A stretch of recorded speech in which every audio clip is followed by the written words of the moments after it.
Un silencio absoluto se apodera del altar. Las cámaras se apagan una a una, el murmullo de los fieles se extingue y el órgano enmudece abruptamente. El Papa León XIV ha detenido la misa de aniversario antes de que resuene el primer himno. En medio del pasillo central, un ujier guía hacia la puerta lateral a una mujer de 76 años. Es Margaret Collins, quien durante 38 años sirvió las comidas en la parroquia de San Mateo en Pensilvania. En sus manos no hay resentimiento, solo un pequeño crucifijo de madera de nogal, una pieza reparada a mano que una vez colgó sobre la cocina parroquial.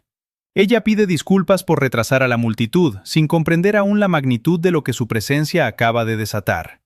Frente a ella se alza la fachada imponente del sistema. La cocina donde pasó miles de domingos lavando ollas está cerrada bajo llave. El programa de alimentación gratuita para personas mayores ha sido cancelado sin previo aviso. Los voluntarios han sido despachados y la comunidad ha sido silenciada. El responsable de este orden impecable es el padre Daniel Mercer, el párroco que ha liderado San Mateo durante 11 años.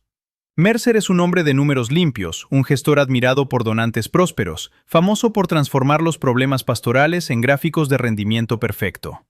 Esa misma noche, antes de las 7, Mercer se prepara para inaugurar una nueva residencia de retiro. El Papa León XIV no vino a investigar, vino a bendecir un santuario remodelado. Sin embargo, al observar la mano del ujier sujetando el codo de Margaret y la mirada esquiva de la asamblea, percibe la primera grieta en la narrativa oficial.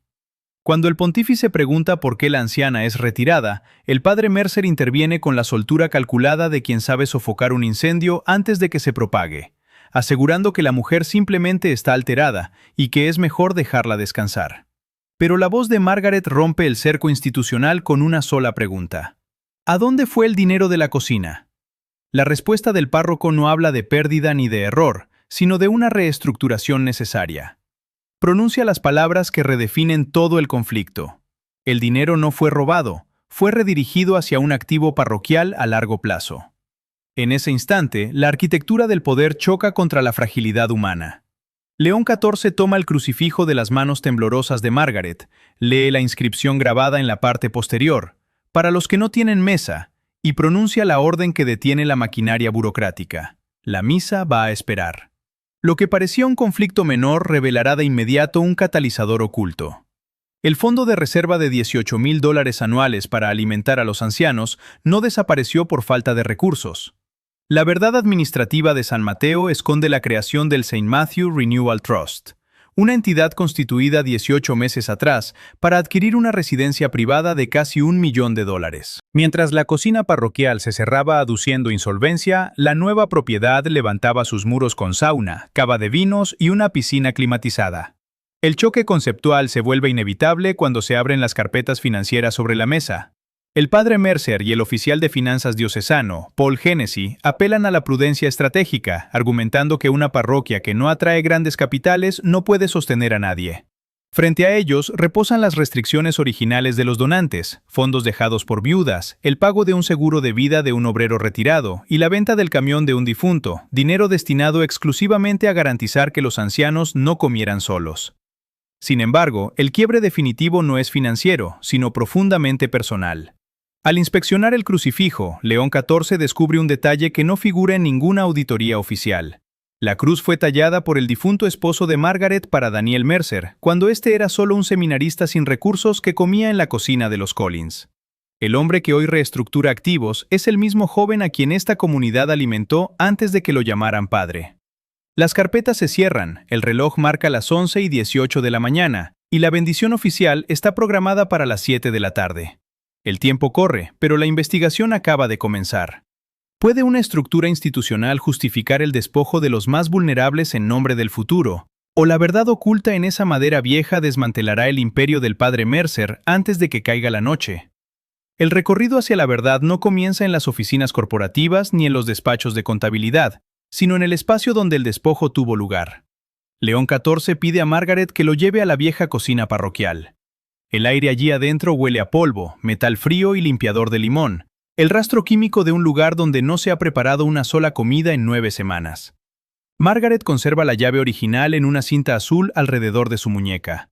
Mercer ordenó cambiar los cerrojos, pero una puerta de servicio aún cede ante el viejo metal tallado. El espacio físico cuenta una historia absolutamente opuesta a los informes administrativos. Las mesas permanecen plegadas contra las paredes, las bandejas reposan dentro de cajas destinadas a subastas y el refrigerador está desenchufado. En el tablón de anuncios todavía cuelga el menú de la última semana. Sopa de pollo el lunes, pastel de carne el miércoles, pescado y pastel de cumpleaños el viernes para el señor Nolan. Margaret se quita el abrigo, lo dobla sobre una silla y por un hábito grabado a fuego durante casi 4 décadas, comprueba si las perillas de la estufa están cerradas. No viene aquí a reclamar la propiedad. Viene cada jueves porque el alimento enlatado no debe permanecer guardado demasiado tiempo. En un armario de madera muestra al pontífice los contenedores etiquetados con nombres propios. Sin sal para Helen, comida blanda para George, un pan extra para el señor Bell, quien siempre guardaba la mitad para el desayuno. Es la geografía del cuidado cotidiano reducida a la nada. Cuando el Papa pregunta dónde comen ahora, la respuesta de Margaret revela el impacto humano real del cierre. Algunos reciben raciones del condado, otros temen a los extraños que llaman a su puerta, y 3 de ellos simplemente dejaron de contestar el teléfono. La llegada de Linda Carver, la antigua contadora de la cocina, añade la segunda capa de la trama institucional. Linda conserva los recibos originales tras ser despedida por oponerse a la consolidación. Los datos destruyen la justificación oficial. El programa no era deficitario. Los comercios locales donaban los alimentos, los voluntarios aportaban la mano de obra, y los $18,000 anuales cubrían únicamente servicios públicos, combustible y suministros.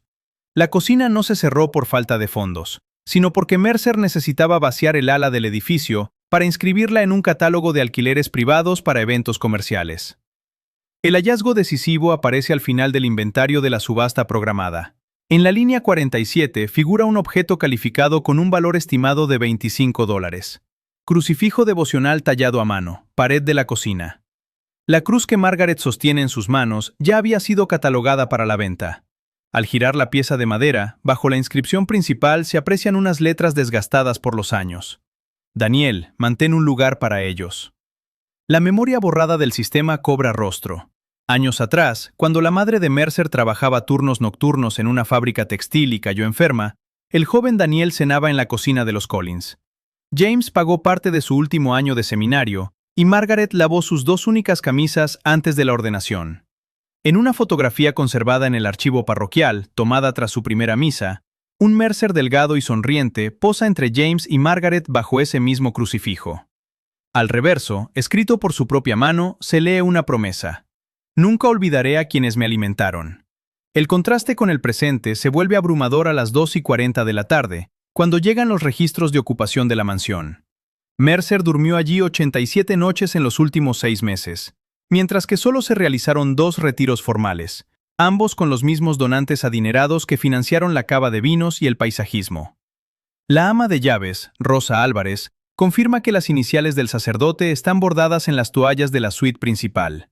Y en la capilla privada de la residencia, sobre el altar de mármol, cuelga la cruz gemela que James le regaló el día de su ordenación. La paradoja está completa. El hombre que juró no olvidar a los hambrientos se llevó su cruz a un palacio pagado con la mesa de los ancianos. A las 5:10 de la tarde, la tensión contenida en las oficinas de San Mateo alcanza su punto de ebullición. La verdad ya no es un rumor ni una discrepancia contable, es un expediente rigurosamente documentado que amenaza con desmantelar la fachada de toda la diócesis. Frente a la evidencia inapelable de las facturas de la suite privada y las fotos del archivo, las estructuras de poder reaccionan instintivamente activando sus mecanismos de contención. La jerarquía no busca la verdad, busca neutralizar el impacto público antes de que el escándalo trascienda los muros del templo. El oficial de finanzas diocesano, Paul Hennessy, y el equipo legal despliegan su línea de resistencia. Proponen fórmulas intermedias, compromisos diplomáticos diseñados para salvar las apariencias sin alterar sustancialmente el orden establecido. Hennessy sugiere crear un comité de revisión de activos, mientras que el abogado de la diócesis insiste en posponer indefinidamente la ceremonia de inauguración programada para esa noche. Por su parte, el padre Daniel Mercer intenta amortiguar el golpe ofreciendo reabrir la cocina parroquial una vez por semana, presentando la concesión como un gesto de generosidad y no como una restitución de justicia. Para el sistema, el problema sigue siendo una cuestión de gestión de crisis, un incidente vergonzoso que puede liquidarse mediante acuerdos a puerta cerrada. Frente a esta estrategia de dilución y disimulo, la postura de León XIV se mantiene inflexible. El pontífice rechaza de plano cualquier intento de encubrimiento diplomático o solución a medias. No habrá comisiones de estudio ni aplazamientos estratégicos. La decisión papal se toma con una firmeza ejecutiva que descoloca a los administradores. La inauguración de la residencia no se cancela, sino que se llevará a cabo exactamente según lo previsto, a las 7 de la noche. Todos los invitados, donantes adinerados, miembros del consejo parroquial, autoridades diocesanas y reporteros locales deberán ingresar al recinto. Pero la ceremonia no seguirá el guión oficial. Antes de que se pronuncie cualquier bendición, la verdad será expuesta en presencia de quienes financiaron los muros y de quienes fueron despojados de su mesa. A las 6:45 de la tarde, los portones de hierro de la residencia St. Matthew Renewal House se abren de par en par. Los invitados avanzan junto a la fuente de piedra recién instalada, mientras los camareros en trajes elegantes circulan con bandejas de plata entre salones diseñados para albergar banquetes exclusivos. Mercer viste su traje negro impecable con el cuello romano, manteniendo una calma ensayada frente a los benefactores, aunque los tendones de su cuello delatan la presión extrema que soporta cuando ve llegar a León XIV. A su lado camina Margaret Collins, vistiendo el mismo abrigo gris gastado, con la llave de la cocina sujeta a la muñeca por la cinta azul y sosteniendo el crucifijo de nogal con ambas manos. Cuando Mercer se acerca al Papa para advertirle en voz baja que un escenario público causará un escándalo innecesario, la respuesta del pontífice corta cualquier margen de negociación. El escándalo ya está aquí, la única duda es si la verdad tendrá la fuerza para entrar en él. La atmósfera en el gran salón se vuelve densa, casi irrespirable, mientras el reloj marca las 7 de la tarde y los asistentes ocupan sus lugares sin sospechar que están a punto de presenciar la demolición en vivo de una mentira institucional.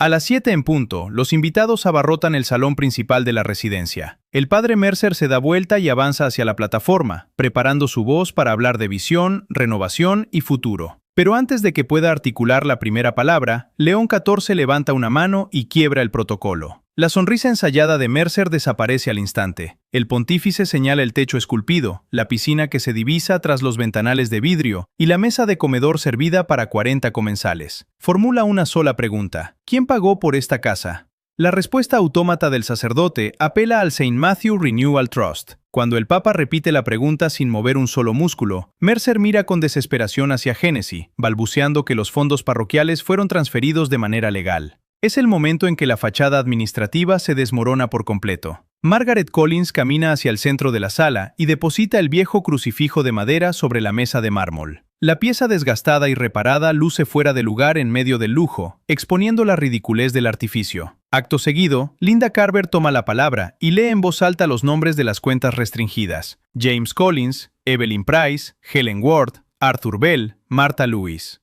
Con cada nombre pronunciado, entre los invitados se produce un estremecimiento helado. Alguien en la multitud reconoce una familia, un funeral reciente o un banco vacío en la iglesia. Cuando el Papa le exige a Mercer que repita su argumento defensivo sobre pensar más allá del próximo domingo, la voz del párroco quiebra su firmeza habitual. León XIV camina entonces hacia la capilla privada y regresa con el segundo crucifijo tallado por James, aquel que llevaba la inscripción dedicada al joven sacerdote. Coloca ambas cruces juntas sobre la mesa, una hecha para alimentar a los hambrientos, la otra para el ordenado. Ambas terminaron confinadas en una mansión comprada, arrebatándole el pan a quienes debían ser servidos. El interrogatorio final acorrala al sacerdote ante su propia comunidad. Mercer admite haber sabido quién pagó su último año de seminario, conocer el propósito exacto de las donaciones y haber ocultado la verdad a la viuda antes de desviar el dinero. Intentó construir algo más grande para asegurar el futuro de la parroquia, pero la respuesta de Margaret borra el último vestigio de su defensa.